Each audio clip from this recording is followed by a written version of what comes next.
many ways to tell a story, ways to keep the listener entranced by the words. One of the many genres I find myself drawn to is Unfiction, a subgenre of fictional storytelling where the writer makes the listener believe that the events being told are real.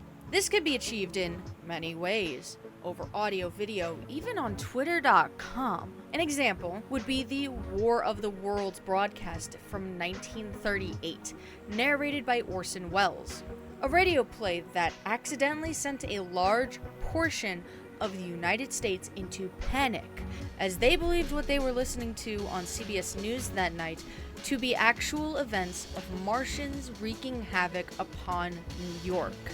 Nowadays, we have easier and faster ways of sharing information, and thus telling immersive stories that can trick the reader or listener into believing the events they see are true. On Twitter, we have Dear David, The Sun Vanished, Teletubby Facts are huge examples of this. Marble Hornets, Everyman Hybrid, and now we have these types of stories in the form of podcasts. And for our intents and purposes for this video, Unfiction podcasts are our topic. One that really struck a chord with me is the Magnus Archives. The Magnus Archives is a podcast about the working environment at an archival unit at the Magnus Institute of London. The working environment is then subjugated to a bunch of horrors, such as an invasion of supernatural worms, the embodiment of the uncanny valley, and a big eye. Just one big eyeball watching. Hyperbole aside, the Magnus Archives is a fantastic story and has a very interesting system for the main antagonistic force known as the fears. There are 14, sometimes 15, sometimes 1, areas of fear that cover the majority of phobias that are experienced. Today, I will not go into depth about the fears, but if you want a good guideline, I recommend this video by Connor McGarth. It's McGrath, you dumbass. You actually misspelled it in the notes, in the script, you fucking idiot. It's McGrath. I meant McGrath. Don't kill me, please. It's easy to comprehend and isn't too long or drawn out like some other video essayists or commentary channels tend to do. 15 fears in 40 minutes. That's about 2.5 minutes per topic. ADHD approved. In this video, however, we're going to use this model of the categorization of fears to place other podcasts and stories by plot. I've been listening to a lot of podcasts lately, and after listening to the Magnus Archives again and actually comprehending what was happening, I feel like I could accurately place other stories within the 15 fear structure. And yes, this is my excuse to talk about other podcasts and not just roll with it. I gotta stretch my legs just a little bit, just a little bit.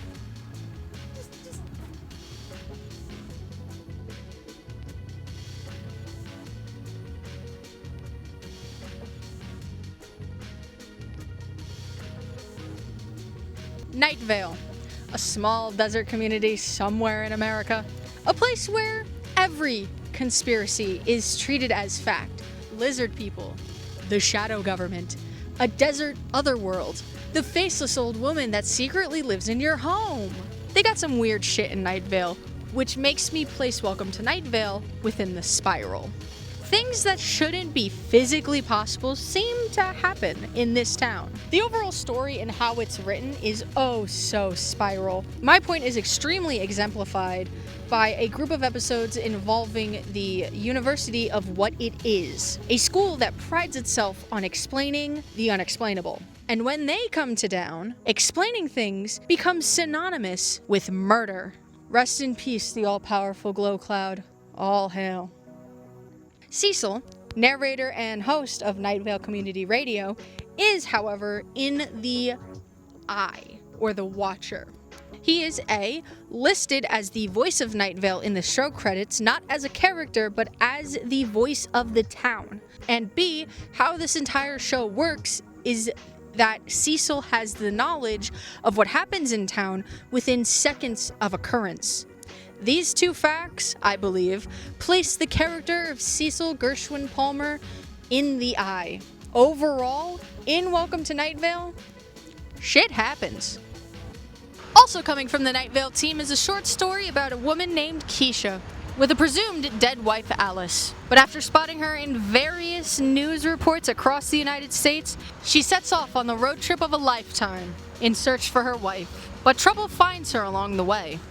There's something especially horrifying about traveling long distances in a semi-truck, between making deliveries every here and there, being chased by a mysterious supernatural being known as the Thistle Man, and searching for your dead wife. The setting is in vast territory along the open road. Keisha herself has some part of the lonely. You don't see a lot of people in the hundreds of miles of one-lane streets. And not only does she prefer the isolation, she actively pushes people away while she's on her quest. A personality quirk she addresses in the series and is the reason why she blames herself for her wife leaving her so suddenly. But the overall plot of Alice Isn't Dead is the hunt. Keisha is hunting for her wife, willing to do anything to find her, all the while she is being hunted herself by the Thistlemen, playing predator and prey all the same. I highly recommend this series. I even have the book. It has some alternate stuff in it and extra stuff. It's a really good story. Space, am I right? The final frontier, as they say. But what's really up there other than primordial gases and dust? Some may say nothing, but think about it. Aliens. Wolf 359 is a story about 3 researchers about 8 light years away from their home and their interactions with extraterrestrial life. By the end of the story, we find out that the super conglomerate that created and paid for this mission turns out to be evil, shocker, and is looking for eternal life. Kind of like that one Indiana Jones movie. That is hyperbolic and probably very incorrect, but it's still fun to think about Indiana Jones in space. That would be a great sequel. Doug Eiffel would love that. I feel like this story fits best within the end. Cutter's final ultimatum with the alien life was to destroy all of mankind if he didn't get his way, which sounds more like the extinction, sure. But his tune sharply changes when the life of his partner in literal crimes is on the line. I feel this falls more in the end territory because he only changes his mind when Miranda's life was threatened. But also, everyone on both crews have had their run-ins with death and or are dead. Rest in power, Warren Kepler. I was a fan from the beginning. I don't think I'm lying when I say that. It's been so long since I listened to Wolf 359. I need to re-listen to it. Anyways, Wolf 359, by the plot, is aligned with the end.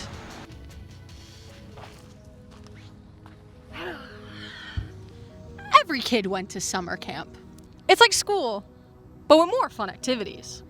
At Camp Here and There, the activities are a little bit more wild.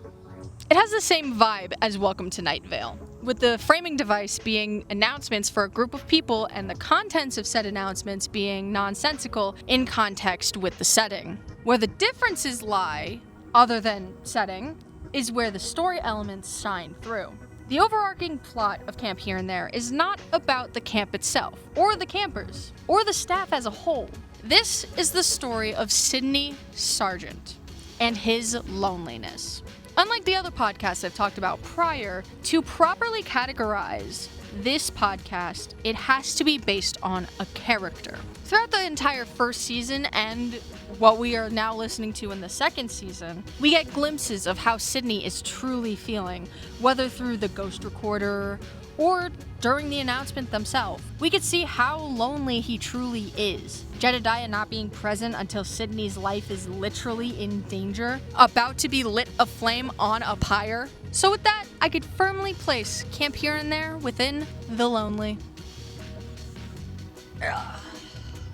Alright. After a long day of filming, I'm glad to just be back in my room for a little bit. A little birdie told me about this series. Witherburn After School News is just as it sounds. An after-school radio show for the small town of Witherburn, run by someone named The Reporter. With the main catchline on the case of several child disappearances, and ending with a full town conspiracy.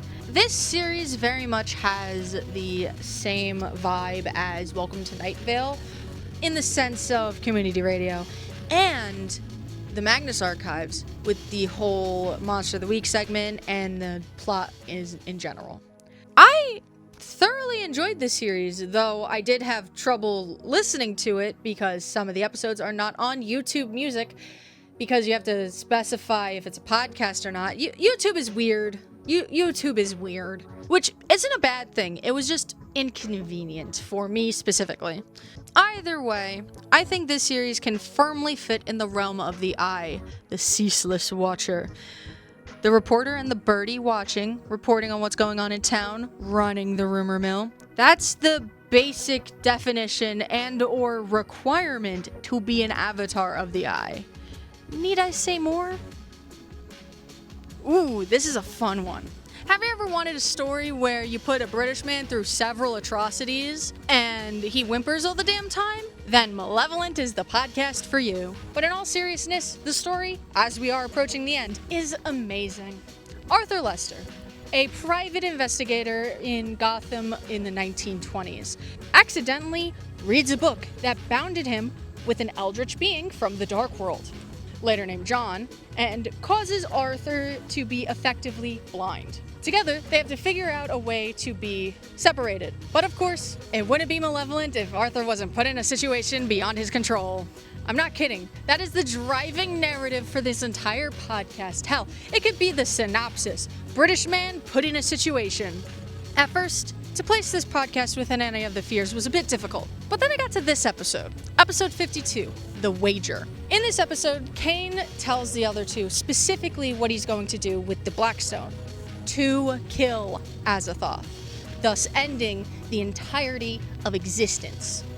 The extinction, the less known of the 15 fears. The fear of death of all things, of all life. The fear of the end of the entirety of existence. Hook, line, sinker.